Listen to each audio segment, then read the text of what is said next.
Shall I start? Yes, Anagha पहले welcome करेंगे फिर Simrat you can start. Ji. Sure. Good evening, everyone. I'm Miss Anagha Shinde, and today we are pleased to have Mr. Rahul Sankar Chatterjee, sir, from Shillong with us. Good evening, sir. Good evening. He is a dynamic human with adaptable and versatile personality. Currently, he is working as assistant physics lecturer at Shillong Zell Road Boys Higher Secondary School. I'm thrilled to tell you that he's the only teacher from India to be selected for the esteemed fellowship at Geneva 2019. He's dignified by Science Teacher Award in 2009 and Lok Manilal Award in 2017. It is said a teacher is like candle. It burns itself to light the way of others. Similarly, Rahul sir worked for the better understanding and learning of students by designing conceptual videos and kindled interest among them through his different physics experiments. We are delighted to have you with us today. I welcome you on behalf of Sarkari School. I request Abhishek sir, founder of Sarkari School, and Simrat to welcome you. Thank you so much Anagha. Thank you so much. हमारे साथ जितने भी दर्शक जुड़े हैं मैं उनको बताना चाहता हूं कि राहुल सर मेघालय से हैं और इनकी जो टीचिंग प्रैक्टिसेस हैं आज उसके कुछ एक्सपीरियंसेस भी सर शेयर करेंगे हमसे. हम उसको जानेंगे बहुत डिटेल में और सिमरत इस कन्वर्सेशन को आगे बढ़ाएंगी. इससे पहले कि हम कन्वर्सेशन को आगे बढ़ाएं हम सर के ऊपर एक बनी हुई एक छोटी सी फिल्म दिखाना चाहते हैं. सर को पिछले साल का इंडिया का सबसे हाईएस्ट टीचर्स अवार्ड जो नेशनल टीचर अवार्ड है वो मिला है प्रेसिडेंट ऑफ इंडिया के हाथों. और सर इसके लिए पूरे सरकारी स्कूल .in की टीम बहुत ही ज़्यादा प्राउड फील करती है आप पर और आपको फिर से बधाई देना चाहती है. और जो हमारे साथ व्यूअर्स जुड़े हुए हैं उनको हम ये वीडियो दिखाना चाहते हैं. Sir your permission. Yes, please go ahead.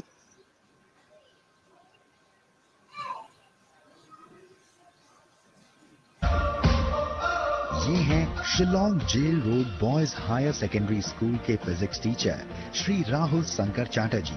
बच्चों को सीखने का बेहतर अनुभव मिले इसके लिए इन्होंने स्कूल लैब के लिए नए इक्विपमेंट्स की व्यवस्था की, नए एक्सपेरिमेंट्स तैयार किए और ऐसे वीडियोस को तैयार किया जिससे बच्चे फिजिक्स को मजे मजे में सरलता से समझ सकें. श्री राहुल शंकर चैटर्जी को राष्ट्रीय पुरस्कार से सम्मानित किया जाता है. ये हैं Shillong jail road. Yes Simrat.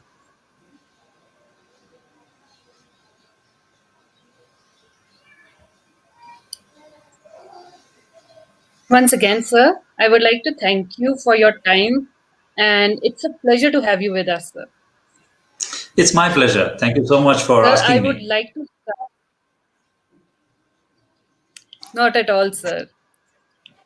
So I would like to congratulate you once again, sir.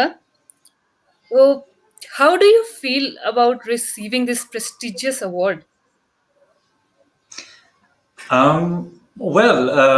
See, the initial first 1-2 days, maximum 3 days, it was euphoria. Naturally, it was happiness. But once that settled down, the happiness settled down, gradually what took over is this immense sense of responsibility that this is the highest award in the country, and some people thought I was eligible for this. It becomes a huge responsibility to carry this on my shoulders and actually, carry on with the work. And in fact, the thoughts that were in my head initially for the first few months is, what more do I do? I've done this. Now, these are my areas of interest, and this is how I think students can be benefited. I've done these things. Now, what more should I do? Now that Government of India has recognized me, I need to do better. I need to do more. So it really becomes a huge responsibility, and that weighs you down in a certain way. But then certainly, that it also is a vindication of, all the hard work that has gone into this over the years. and the recognition that comes after 25, 27 years of hard work. Yeah, certainly. Feels good. That's great, sir, because obviously, if you receive such a prestigious award, you have a lot of responsibilities. But, True. sir, it's still wow that you are the first Indian, you are the only Indian who is going for this training program in Geneva. And I was watching your one of your interviews where you said the uh, CERN Center, which is in Geneva, is like a mecca for all the physicians out there. So, what does it mean Physics. to you? So when you say I was the only Indian, remember I was the only Indian to go for the high school teacher program in 2019. In 2017, I believe another teacher from Delhi was selected, but 2018 there was nobody. So yeah, so see the kind of physics that CERN does. The CERN is an acronym for. It's a French acronym for the European Center for Nuclear Research. Okay, nuclear research and nuclear physics. So that's what CERN is. So basically, what they have is the largest accelerator in the world.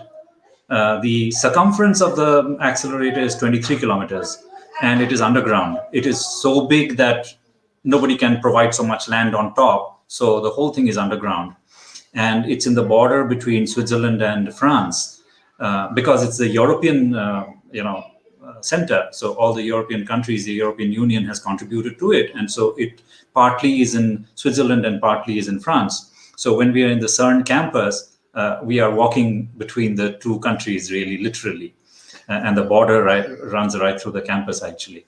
Well, that apart, the kind of physics that CERN does is absolutely the frontline physics, absolutely cutting edge physics. They are the ones who are trying to discover the laws of nature that we still don't understand. The standard model is a good model, but again, there are loopholes in the model. So unless certain experiments are done and theoretical predictions are actually proven through experiments, we are not too sure whether if the theory is correct. And so someone has to do these experiments, and the energies that are required to do these kind of experiments are so huge that you require a very large accelerator, and that is what CERN does over there. The feeling is absolutely, for this particular program, I can tell you, it's an international program, and in my cohort, there were 44 teachers from 33 countries ultimately. Though 47 teachers from 36 countries were selected, 3 of them somehow didn't turn up for whatever reason. So ultimately, we were 44 teachers from 33 countries, and all 6 continents were covered. And all physics teachers. So it's really a wonderful time to be there, with physics teachers from all over the world, discuss physics, how they teach their topics in the class, what topics do they teach at what levels. So you get an idea about how good my board is doing, my country is doing in comparison to the West, to USA, to Europe, or to Latin America. You get a very good opportunity to discuss these things, learn these things. And even now that, it's about 2 years that we've over with this program, we are still in touch, very much in touch. We have our WhatsApp group, we have our Facebook group, and we are exchanging ideas, we are exchanging materials, we are learning from each other. If I conduct a webinar, they all join in. If they are conducting a webinar, I join in. So we are learning all the time. And anyone who comes to know of an international program, they share it with us. Many of us join, because now it's easy to join because everything is online. So we get to see each other again online, in the same program. So these things are happening. It's a learning experience. It's a wonderful learning experience. Sometimes I have a problem. How do I do this? Some experiment is not turning out the way I want it to turn out. So just put it in the group and someone will come up and give you a solution to it. Do this, do that, get this particular thing and it works well. This one doesn't work, that kind of thing. So all of us are learning from each other. But of course, COVID times, you also get to hear about the difficult stories from the different parts of the world, and it hurts. Certainly, it hurts. We are so concerned about so many of us from the group who are in certain countries where COVID is really hitting very hard. And at least 2 people I know from the group who actually got COVID and have recovered. Yeah, so both sides of the story is there. Yeah, very much.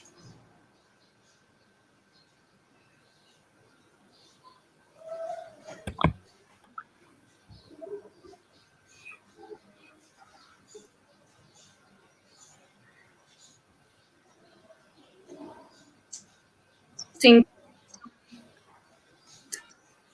who would you like to dedicate your is it just hard work? I didn't get your question. You were breaking. Please, can you repeat that? You're not audible.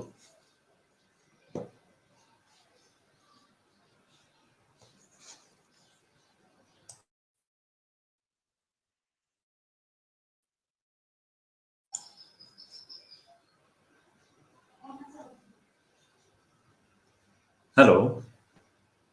Sir आपसे आपको ये जो मिला इतना बड़ा fellowship, तो ये आप किसे डेडिकेट करना चाहेंगे? Oh, okay. Well, there's a lot of people I would like to thank, actually, lot of people. Over the years, a lot of people have contributed to my growth, whether it is my friends, whether it is my family, whether it is the government system itself. Let me start with the government system. Governments. Yes, yes, Am you I? are audible, sir. Yes, yes, Oh, okay. please go ahead. Okay. Yeah. See, government systems have certain things in place through which they organize these training programs. They get experts from outside, and what has happened over the years is I've always been called for these training programs. So initially, for about 7-8 years, I was receiving training. And then whatever training I was receiving, I was trying to implement that in the class. And then I had my own ideas. And so I started doing new stuff in the class. And so, people started asking me, what do I do in class? And then I started showing, this is what I do. These are the extra stuff that I do beyond just going to class, because my subject is physics. So physics really requires a lot of extra stuff. And in my state, there's a lot of fear with physics and maths, let's say science and maths. And so we really have to do a lot extra to make science more, enjoyable, mathematics more enjoyable, and to remove that fear. So I started doing a different kind of stuff. So soon what happened was the government started saying, okay, now you start training up the teachers. All these days we've been training you, so you start training up the teachers. So initially, you're a little jittery. How do I train teachers? I've never done this before. But then you get the hang of it and you start training teachers. And so that experience helps you grow, certainly. So it is this government system which has helped a lot in various ways. Opportunities. Whenever the first time in 2012, when I was going to the US, I needed the government's permission because I would be away for almost 5 months in the middle of the session.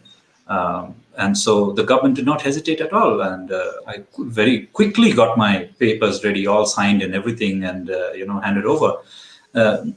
2 years back in 2019, again, when I was going to Switzerland, again, the same thing. I just, had to put in an application, and everything just moved very fast. And I told them there isn't much time left. And they really worked fast. The government worked very fast to make sure that I can apply in time, and I don't get blocked out because I don't submit in time or things like that. So the government, on the one hand, has been very, very helpful. So I must, I actually owe a large part of it to them. Then, of course, family is always there, at the back. There have been long periods when I have not been able to even do the grocery shopping or do any household work because I'm so engrossed with all this work. And there's this program today, that program today, training for 5 days, 10 days, continuous, and just forget everything and just immerse myself in this. How the house is running, I don't know. Just come home, eat, go to sleep, get in the morning, get ready and go out, and outside, whatever my work must go perfectly fine. How the home is running, I had no idea. For many times it happened. And how does it happen? Unless you have a supportive family. So a lot of it goes to the family, certainly.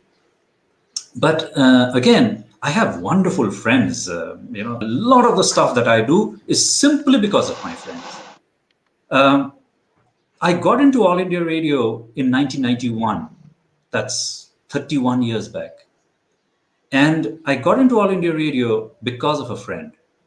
A friend told me All India Radio has advertised for, casual music presenters, what you call RJs, radio jockeys. What are you doing here sitting? Just go apply. I was doing my master's degree at that time. And I said, do you think I can do it? He said, just go. So I went, I got it. So after classes in the evening, I was presenting Western music. And then gradually, once I entered, I found out what else could be done. Then they wanted newsreaders. So that same friend said, go audition yourself for newsreading. I auditioned myself, got it. Then I found out, okay, this is a good place to do radio plays. So I started writing radio plays. And I got some students, got some friends, and we produced the radio play. I wrote the radio play, we produced it, put the music and everything, and it went on air. And and I even got towards the end, I started getting special chunks. The most important slot in the evening, 8:05, 5 minutes past 8 p.m. in the evening. That's the most important slot. I used to get that slot for my radio plays. So, and it's all happened because of friends. When Doordarshan started, in 1991, Doordarshan was not here in Shillong. Doordarshan started later. And that same friend again, he by that time had transferred to Doordarshan because it's all under Prasar Bharati. So from radio, he went to Doordarshan. And he said, you come to Doordarshan, I need you here. So I auditioned again for Doordarshan.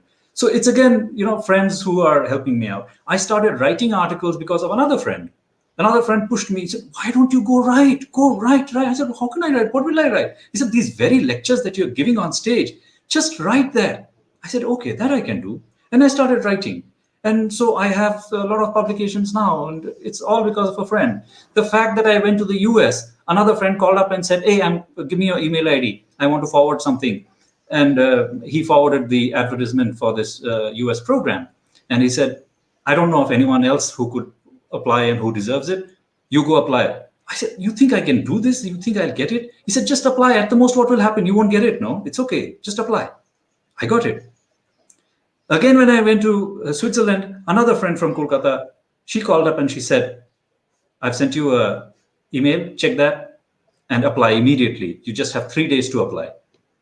I applied, got it again. So it's been friends all the time. And I keep telling my students, it's so important to have good friends. Good friends will always push you up. Good friends will always carry you up. Good friends will always back you up. They will ensure that you grow. And it's so important to choose your friends well. I'm really lucky with my friends. I'm really, really lucky. I don't know what sixth sense do I have that I choose the right friends or they choose me, whichever way it is, it's worked out well. It's really worked out well. I owe it a lot to them. You can acknowledge them on this platform also, maybe by naming. Oh, there are so many. They know. I've personally told all of them. Every time I do something, I tell all of them. I can take names. I have Partho has helped me into Doordarshan and radio. Basav has ensured that I go to the US. Indrani has made sure I start writing. Then the fact that I went to Switzerland is because of Vishakha. So yeah, these are really good friends who have always been supportive. And other than see, it's not about friends who have said something and out of that came a product or came an experience. But there are friends who I can just call up, take my phone up and call and just talk. That also is required. So many times you need that in life. You have a bad day. Who do you talk to? You need a friend. there are so many friends who I can just call, take my phone like that and call up and say, hey, I just need to talk. And that's what keeps you alive ultimately. Last year, because of COVID, all of us know what we went through. I mean, this is a very difficult experience, and we as grown-ups found it difficult to handle. So imagine what children must have gone through, and so the different kinds of things that one had to do to ensure that they keep mentally well. Exactly. Yeah. Yes, Simran. Sorry about the network issue earlier. No problem. You're right.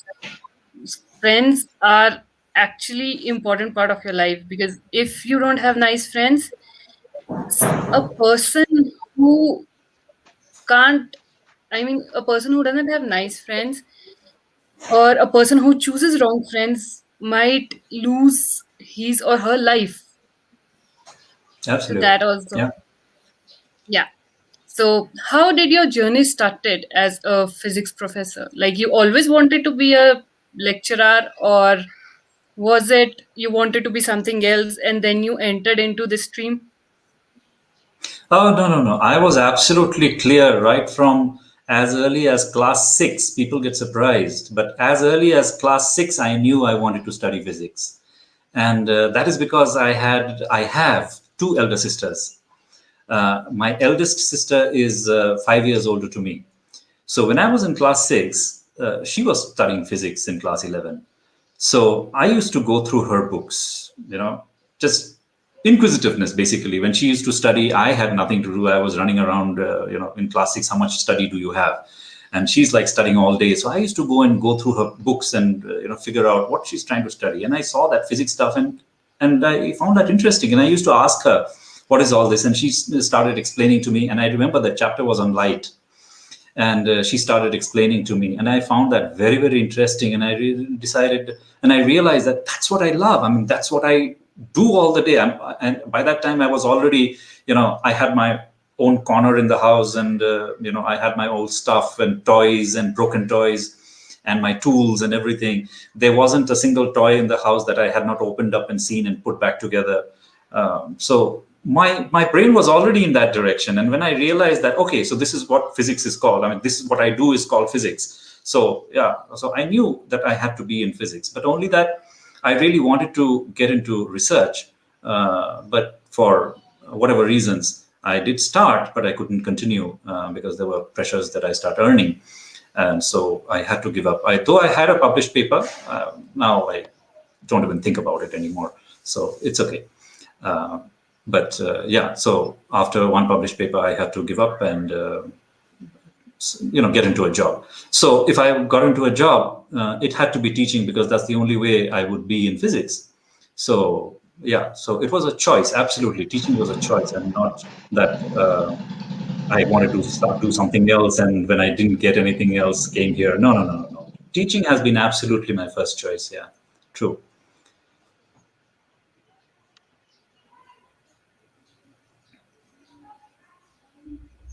That's great, sir, because teaching is not always a first choice for many people.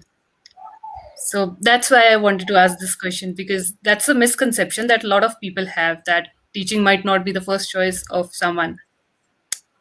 So you are the only teacher from India who has been selected for the International High School Teacher Program. So how do you feel about it?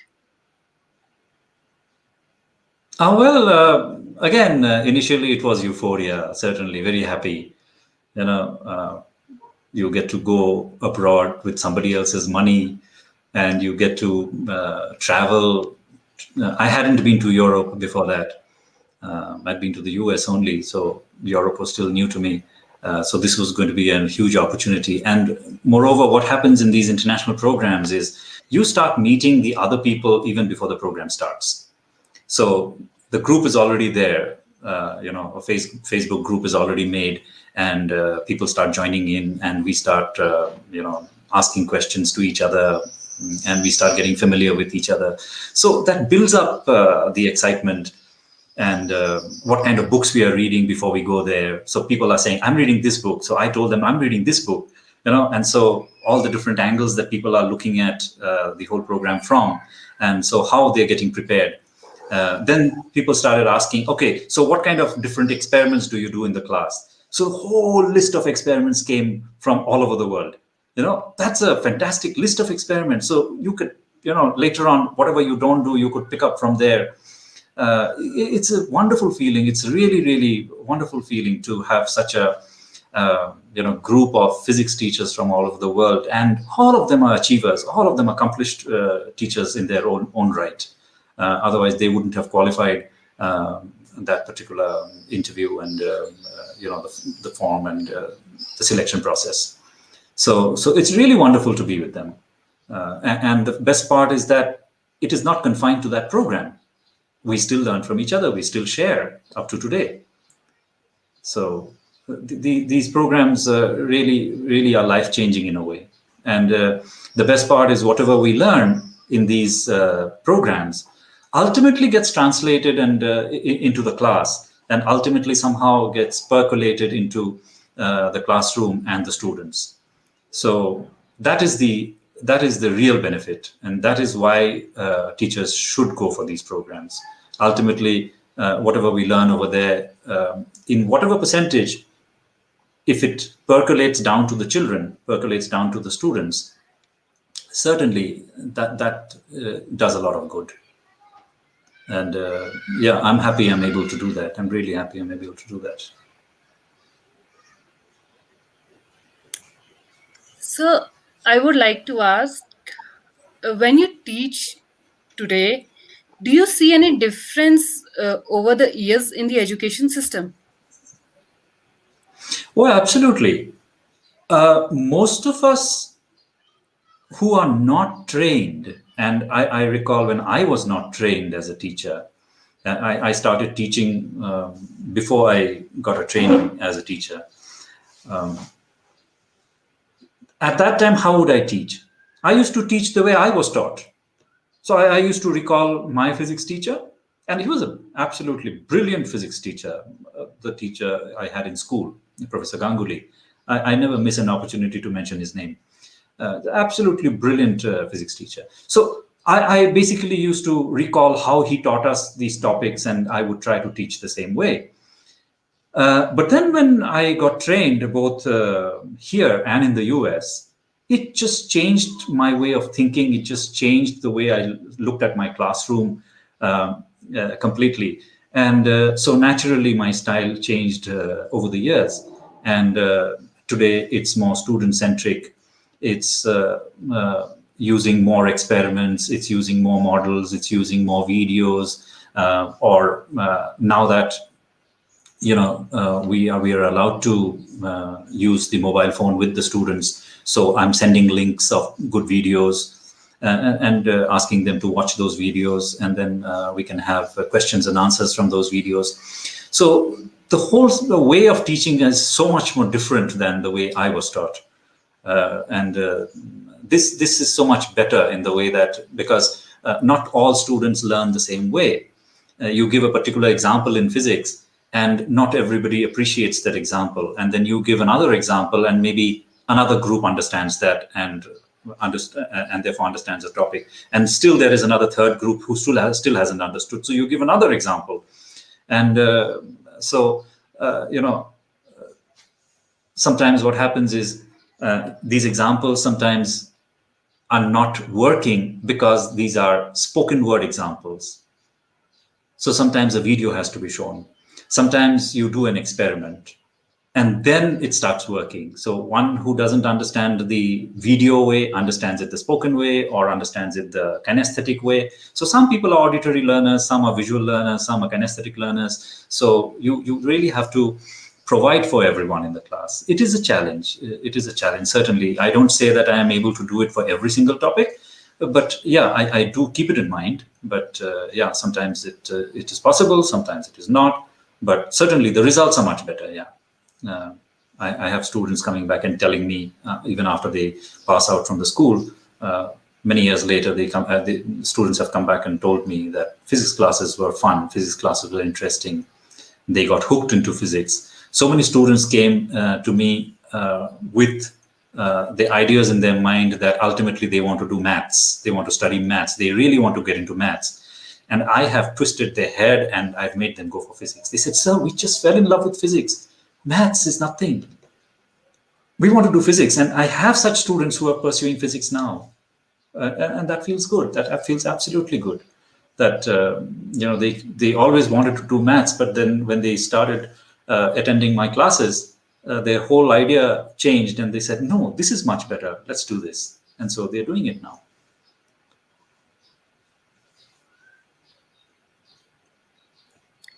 So, do you see any difference in the attitude of today's generation regarding education? No, not really. You see, these young boys and girls will always be young boys and girls. That age has a speciality, whether you call it a problem or you call it an advantage. That age is always going to be that age. They want to have fun at the cost of everything else, and making them realize that this is the amount of fun you can have and you should not be having more than that, and this is the amount of time that you should allot to studies. Making them realize that is a challenge, and we go through that challenge every year with new batches. See, we have a challenge in the sense that because I teach only 11 and 12, so I get them only for 2 years. It's not that I have them for 5, 6, 7, 8, 9, 10 for 5, 6 years. No, I just have them for 2 years. And so with whatever they come in class 11, I have to completely transform them and send them out in class 12 so that they are ready to face the world, and go to college and fight it out for themselves. So it's a huge challenge. And I must understand that, 17, 18-year-olds or 16 plus, that's how 16 plus behaves. Just accept it and go beyond that. Accept it, guide them, and take them beyond it. You cannot change them. It doesn't happen. That's how they are made. That's how hormones work. That's how their brains work. That's how the frontal cortex development happens. And you can't change that. So just accept that and now see what you can do with them. So yeah, initially I used to be a very, very strict teacher. My first 4 or 5 years, I was absolutely firebrand. Students would not turn their heads in the class. They were stiff, absolutely. And then I'm wondering, why don't they ask questions in the class? And after I got trained in the US, I realized, who would ask any question to such a fellow who will not let you turn your neck in the class? Who would ever ask such a question? They're scared of their lives. So this doesn't work. It just doesn't work. Calm down, cool down. It's okay. They're 16, 17-year-olds. And when I realized that, magic started happening in the class. Trust me. There's absolute magic in the class.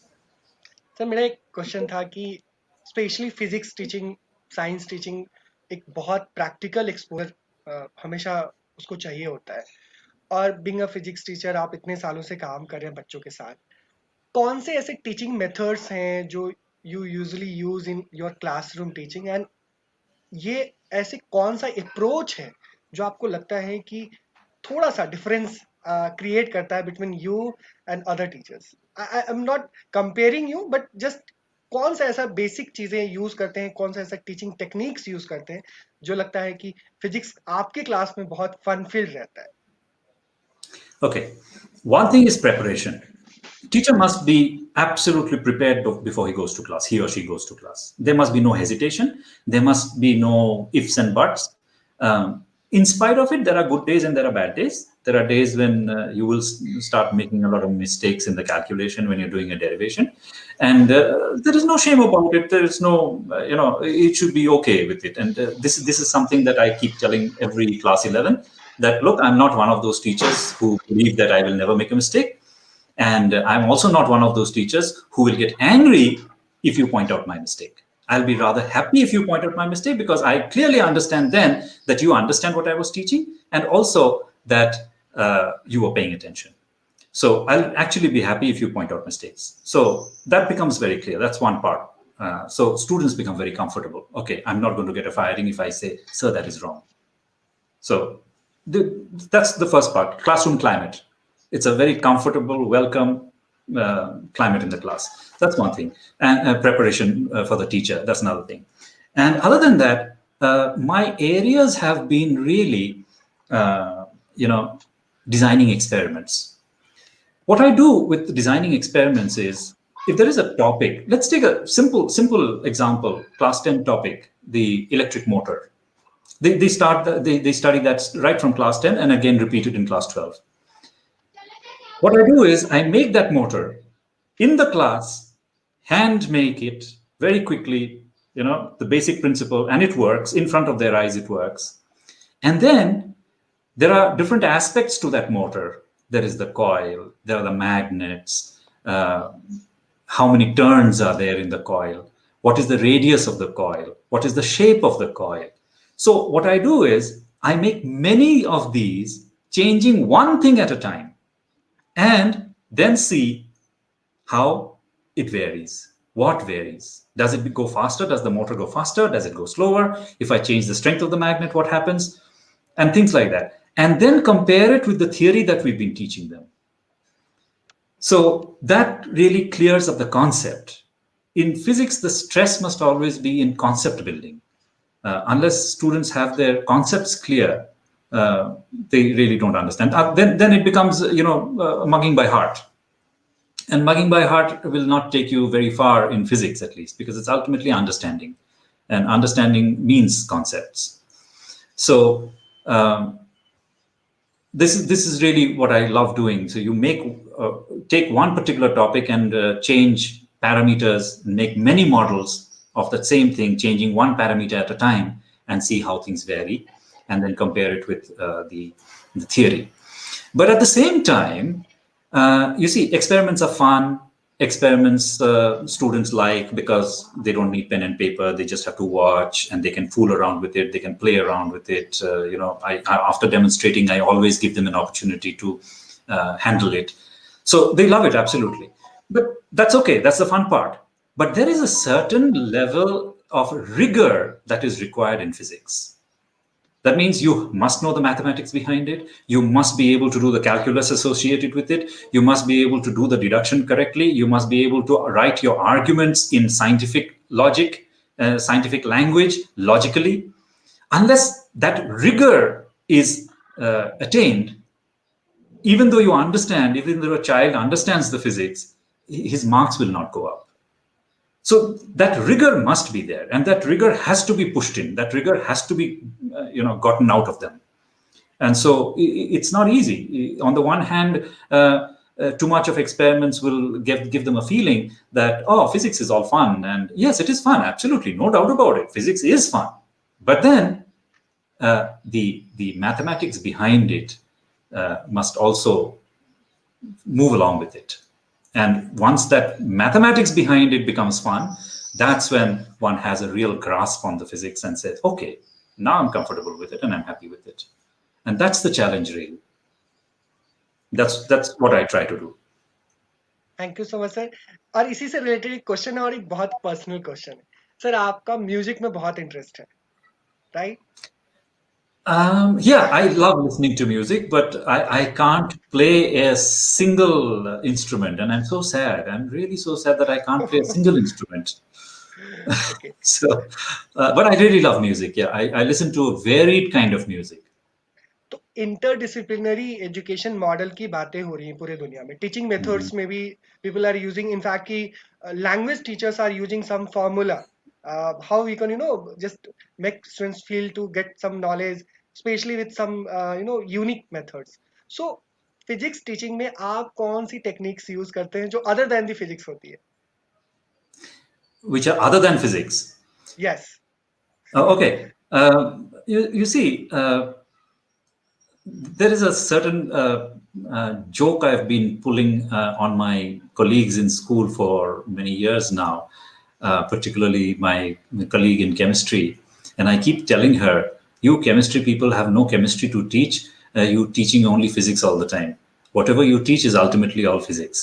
So whatever law you look at, it ultimately boils down to a law in physics. And she gets really, really angry with me over it, but it's just said it in a joke. It's just to have fun, nothing else. So in the class, when I'm giving examples, I love giving examples outside of physics. When there is a topic that I'm teaching, how that particular principle applies in areas which are not very physics, or which applies in some modern development. And this is something that I keep in mind all the time, that the examples that I'm giving while teaching a topic are relevant, are latest. There are certain times, there are certain things happening. For example, 7, 8 years back, 10 years back, nanotechnology was the in thing. Everybody was talking about nanotechnology. So even my students wanted to know what nanotechnology is, whether it's to pursue a career in that, whether it was going to be fruitful, whether it's going to be good.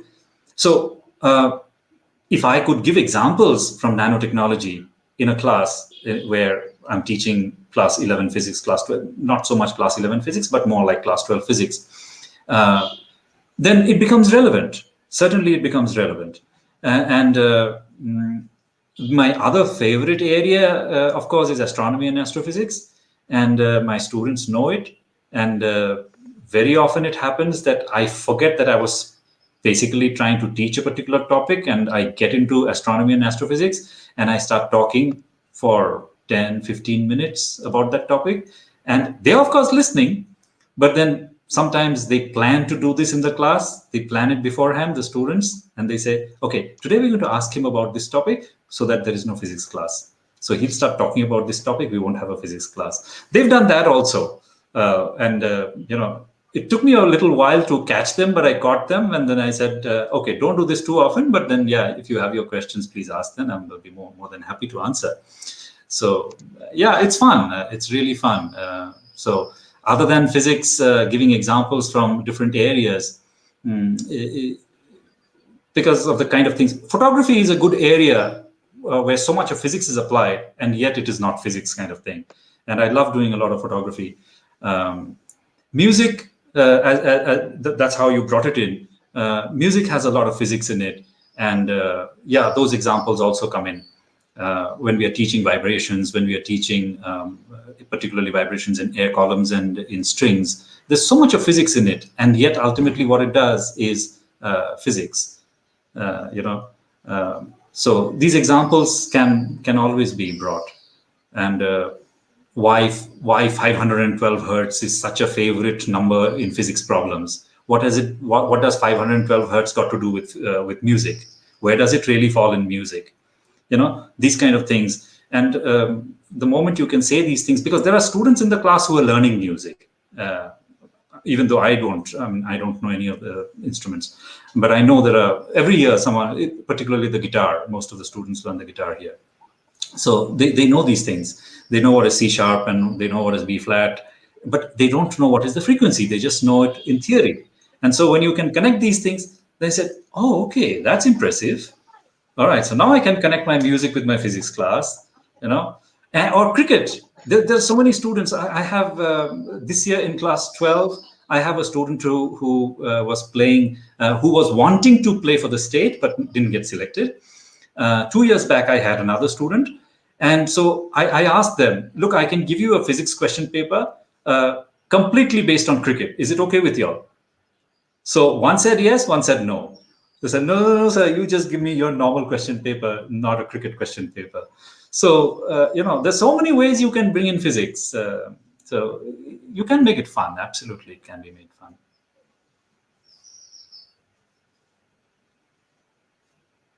Yes, Simran. So I would like to ask, how are you engaging children during the COVID time? Because right now it's really difficult for them to understand the concepts, and most of them, I mean, including me as well, we don't pay a lot of attention in online classes. So how are you engaging them? Well, let me tell you this. In Meghalaya, we are having full classes, okay? Because up to about a month back, we had 0 cases per day. Almost every day, 0, 0, 0, 0. If we had a case, it was like 1 or 2 cases. Now, of course, it's increasing. Along with the rest of the country, it's increasing. We are having about 100 cases per day.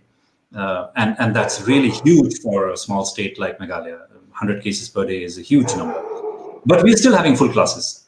Okay, so just at the moment, it's not such a challenge because we can meet them face to face, and we can learn together. All that is happening. But yes, last year during the lockdown period, that was really challenging. Oh my God. Some of the students had gone off to the village, and in the village there was no connectivity, or they didn't have the device, and there was no way to connect them. And certain students with whom you're connected for 2-3 weeks, all of a sudden they're not responding, and you're wondering what happened. And you really, fearing the worst. You don't want to think about it, but there is no connection. Nobody can say anything. The classmates also can't say anything. Finally, last year it happened that one of the students got back after about 1.5 months, 2 months, and said, "Sir, I'm so sorry I couldn't join these classes. My mother was very sick. She was hospitalized, and so I was having to do the hospital duty. So I couldn't attend your classes."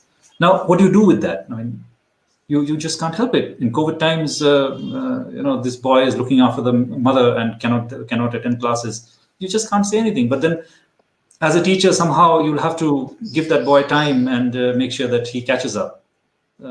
Ultimately, the fact that he got back after 1.5 months, 2 months, just shows that he's still interested.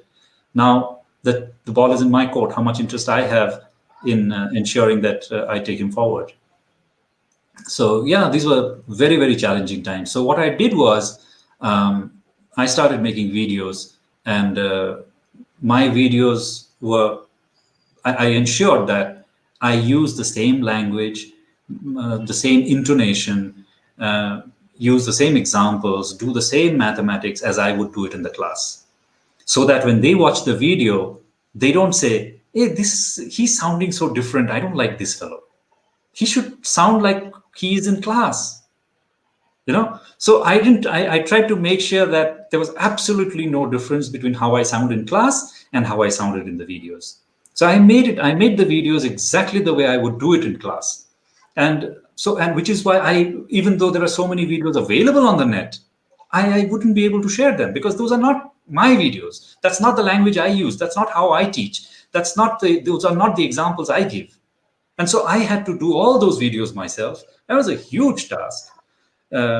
And luckily, we started classes pretty soon. Last year itself, we started classes because the numbers started falling down. So government said, okay, it's good time to start classes. So luckily, we could start classes. Actually, the government said only consultation classes, doubt clearing classes. We converted the doubt clearing classes itself into full classes.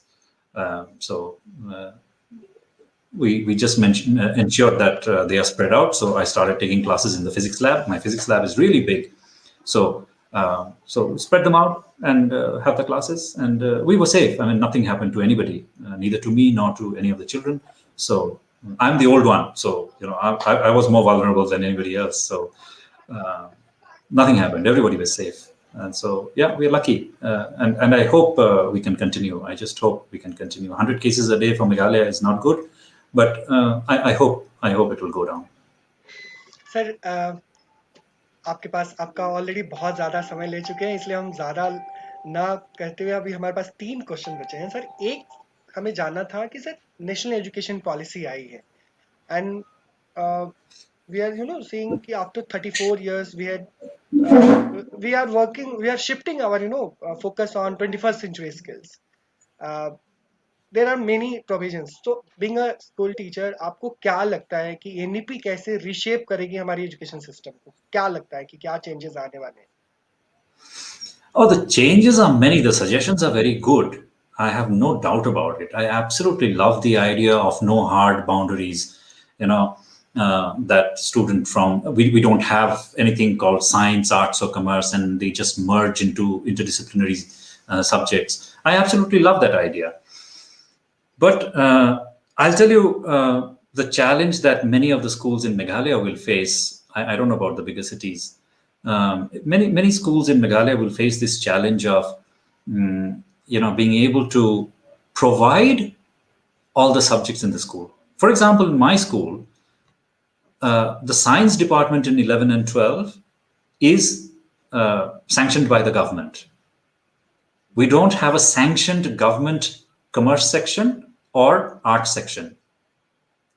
So if a student wants to take a subject like, let's say, he loves physics, so he takes physics. And on the other side, he wants to take philosophy and wants to take music. What do we do with such a child? We don't have that. We don't have those departments. So because the school does not have these departments, does the child suffer?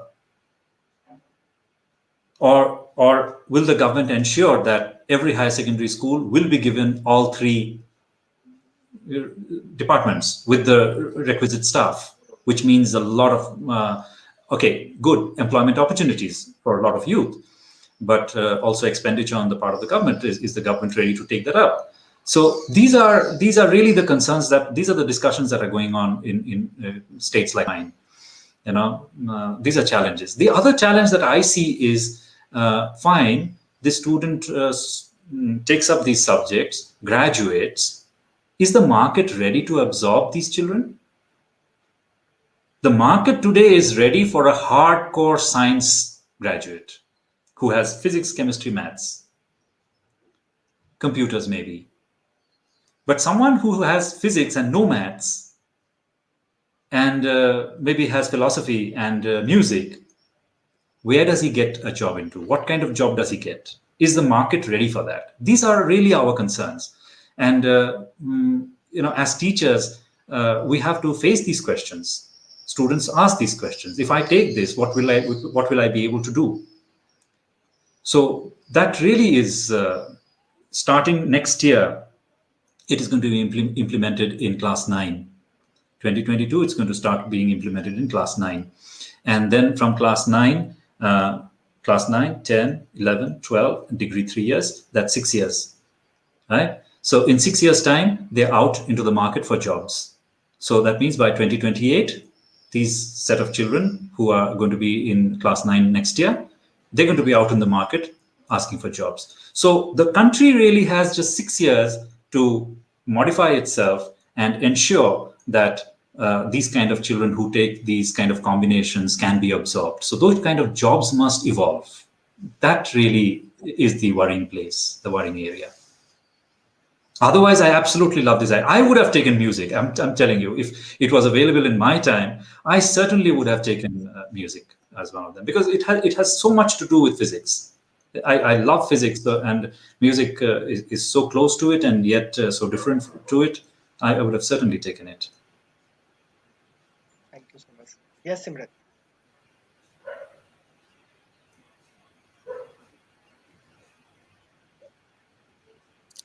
So I would like to know, what is the biggest achievement as a teacher to you? Oh, biggest achievement as a teacher. I don't know. To call out one such thing is going to be difficult, but I'll tell you when it feels the best as a teacher. As a teacher, it feels best when an old student gets in touch and tells you that, sir, I still remember what you taught us. So it's because of you that this happened. Just a few days back, a student just called up. He sent a message the previous day, and I hadn't seen the message until 11 p.m. And so finally, when I replied to his message, he said, sir, I was waiting for you to reply to this message. Thank you for replying to this message. I want to come and meet you. So I said, when do you want to come? And he said, sir, whenever you say. I said, okay, tomorrow I'm free. So what time? I said, come at 11 a.m. He was dot here at 11 a.m. He came. And so we chatted for some time. And then I said, okay, let me make some coffee for you. So I went and made some coffee. And then we were talking. And then all of a sudden, he opens his bag and he takes out something wrapped in glossy paper. He opens it and says, sir, this is for you. And I find he is, photobound a little kind of a write-up. And in that, he basically says how lucky he was that he I came in contact with him ever in his life. I think these are moments that mean the most. If you've been able to touch even a single life, change it for the better. And this particular student is not my student, mind you. I never taught this boy.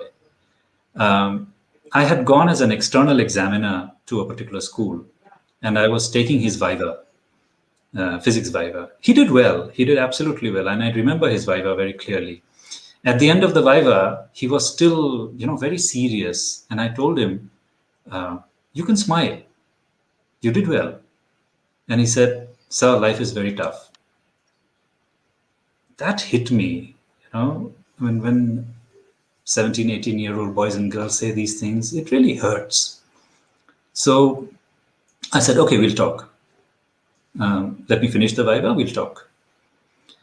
So that day, by the time I finished, it was pretty late. He went home. Next day, he was waiting at the gate for me, because next day, again, I had to go, because this school has a lot of students. So I had to go a number of days.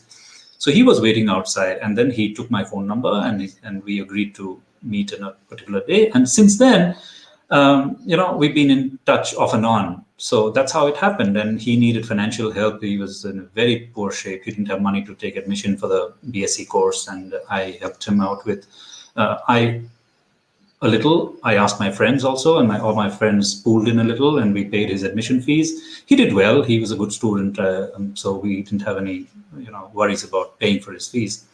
So we did that, and see, now he's a teacher in a village school. So that's what he wanted to come and tell me. So he said, "I wanted you to know that today I'm earning, and it wouldn't have happened if you didn't, support me getting admission into into degree." So those things. Then there are old students from my own students who are abroad now, and they're trying to, they're doing very well. Some are scientists, some are engineers, some are doctors, and they get in touch. And, so just the other day, I was just outside the school gate, and a boy was passing by, and I recognized this is an old student. He said, "Hello, so where are you? Where have you come from?" "So I'm in Bangalore. I just came for a holiday." I said, "Okay, you come over to the school. I want you to talk to the children. I want you to talk to class 12s, because there's no class 11 now. So I want you to talk to the class 12." He said, "Sir, anytime." So we are just waiting to get this organized. So, these are things that give me that sense of worth much more than anything else. It's the recognition from the old students that I have been able to help them in some way, at least. That's much more valuable. Excellent sir, thank you so much. ये सबसे, मुझे लगता है सबसे biggest achievement, बहुत बड़ा achievement. और sir एक चीज़ मैं पर्सनली शेयर करना चाहता हूँ कि मैं आज आपके सामने बैठा हूँ। वैसे सबके लाइफ में टीचर का बहुत बड़ा रोल होता है, बट मुझे लगता है कि मैं एक टिपिकल गांव से निकल के कुछ कर पाया अपने लाइफ में, तो just because of one teacher. मुझे बिल्कुल याद नहीं है कि उन्होंने मुझे मैथ क्या पढ़ाए थे, साइंस क्या पढ़ाए थे, सोशल साइंस क्या पढ़ाए थे, बिल्कुल नहीं पता। Exactly. बट मुझे ये पता है कि he always used to motivate me. और बस वही एक चीज कनेक्टिंग पॉइंट है कि आज भी हम उनके साथ टच में हैं। And I always admire him. In fact कि जो भी हम काम कर रहे हैं, शायद वो इंस्पिरेशन वहीं से मिलती है। Thank you so Absolutely. Much. ये बहुत ही आपने ब्यूटीफुली इसको सरप्राइज किया। एंड ये आपके वर्ड्स हमेशा हमारे दिल में रहेंगे। Yes Simrat, last question and then we can finish.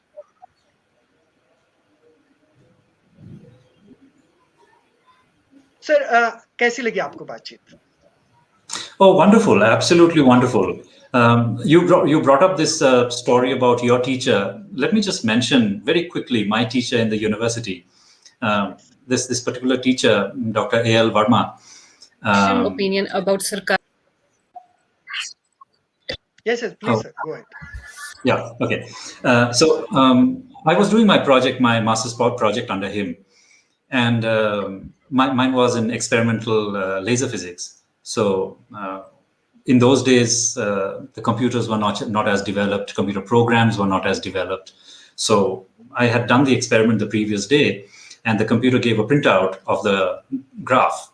And And along with the graph, it gave a whole set of coordinates of that graph. So what we had to do is plot that graph again and then delineate. Basically, what happens in that particular thing is there are two curves that are overlapping each other, and we need to delineate them and be able to separate them and see them separately. And because we were doing it manually, delineating each curve took about 3 days. When you do it manually, working about 6 hours per day, it would take about 3 days.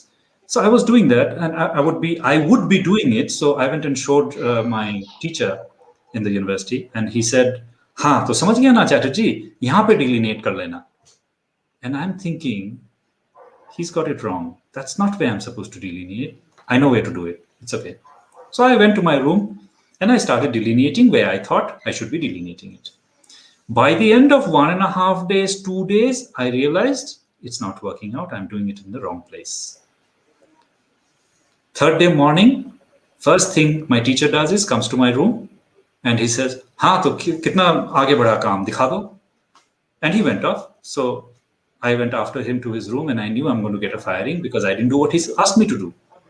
I did it my way. And it was completely wrong. Absolutely wrong. So I showed it to him. He saw it and he just looked at me. He didn't say a single word.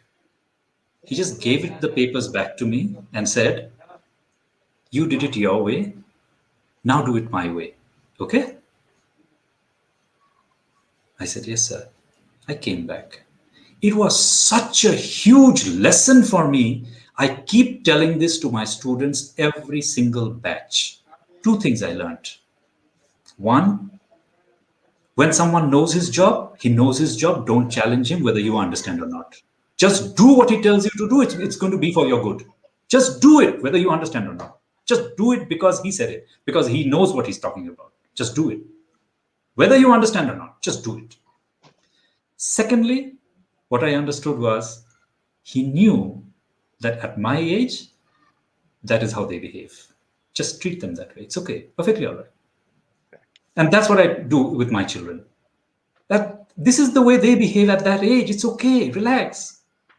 Just let it be. Now go forward. Go beyond that. I mean, other than the physics that he taught, he was a fantastic teacher. But this is a lesson that I will never forget in my life. And I was not getting in touch with him.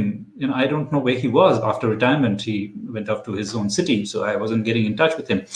Somehow my colleague told me that his daughter is her friend. So I said, "Get me in touch with your friend because I want to get in touch with my teacher." And so finally we got in touch in FB, and I told my sir's daughter that this happened and how we admired him and how much we love him and how much respect we have. He said, "I'm giving his number to you and he's on FB, so I'm telling him to give you a friend request and all of that." And so all that happened. So we are in contact now, very much in contact. And it's such a wonderful feeling, such a wonderful feeling. मुझे बहुत बहुत बहुत कहते हैं कि लर्निंगफुल मेरे लिए experience था. बहुत सारे इंटरव्यूज किए हैं, बट आज आपसे बात करके बहुत पॉजिटिविटी मिली है सर लाइफ में. और मतलब इसके लिए थैंक यू सो मच कि आपने इतना टाइम निकाला है. सिमरत, आपके पास लास्ट सवाल है, देन वी कैन आप भी अपने एक मैं चाहता हूँ कि अपनी फीलिंग कि कैसी लगी हम सब हमारी बातचीत आपको. I think you can share your emotions.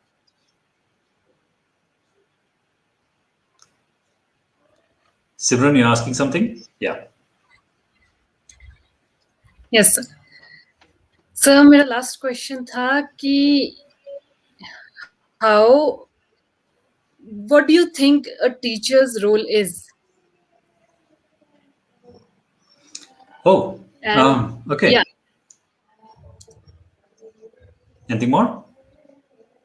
Yeah, and I wanted to ask about the initiative about Sarkari school as well. Okay. What is the role of a teacher? Certainly not to mold the children in his own image or her own image. You don't want all the children who pass through my hands to become copies of myself. Oh no, that's going to be such a lousy place to be in. That kind of a world is going to be a very boring world. We don't want that. Every single child comes with his or her individuality. Pick out what is good in that child and maximize it. And whatever is not so good, talk to the child. I'll give you a simple example. I was climbing up the steps to my lab is in the second floor. So I was climbing up the steps and I'm looking outside, and I saw a class 10 boy lift up a kindergarten child because the kindergarten child was not being able to reach the tap to drink water. So this class 10 boy just lifted him up like that in his arms, and so that this little boy could reach the tap, and let him drink the water, and finally put him down. I just saw that, and I went off to my lab. Next day, I saw this boy again, this class 10 boy, and I asked him, "You have a little brother at home?" He said, "Yes, sir." I said, "You take care of him?" And here in this part of the country, it happens very often that the older brothers and sisters take care of the younger brothers and sisters. It happens very often. So I asked him, "So you take care of your little brother?" He said, "Yes, sir." I said, "Very good. I just watched what you did yesterday." And I reminded him of the incident. "That's so nice. That's so kind of you. Please keep doing it." So that's the whole idea, that all these children come with special traits. They have their own specialities. They have their own goodnesses in them. All we need to do is just see that goodness in them and maximize that, make them realize that this is something that they do, which is very good, and never to lose that. And automatically, most of the time, you don't have to tell them about what is not so good. The role of the teacher, in a way, also therefore, is to be a role model. If I smoke and then tell them not to smoke, I mean, what right do I have, really, come to think of it? So, if I am not up to date with my work, what right do I really have to tell them to be up to date with their work? So these are things that we need to keep in mind. And basically, if I'm to answer in one sentence, what is the role of a teacher? It's basically, to make children dream dreams. And these dreams should be king size, absolutely king size dreams. Am I alone, or is everybody else there?